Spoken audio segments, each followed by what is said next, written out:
26, 27, 28, 29, 30। Good morning बेटा। लो पूरे हैं।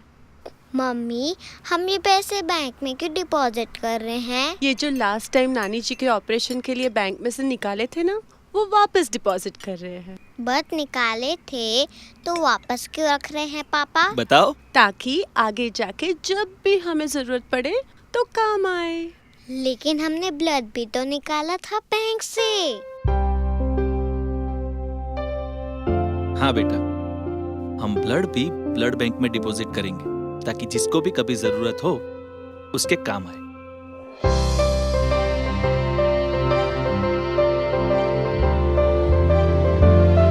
ब्लड डोनेट करना हमारी नैतिक जिम्मेदारियों में से एक है।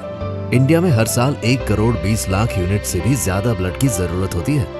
ब्लड डोनेट करें और किसी की जिंदगी बचाएं।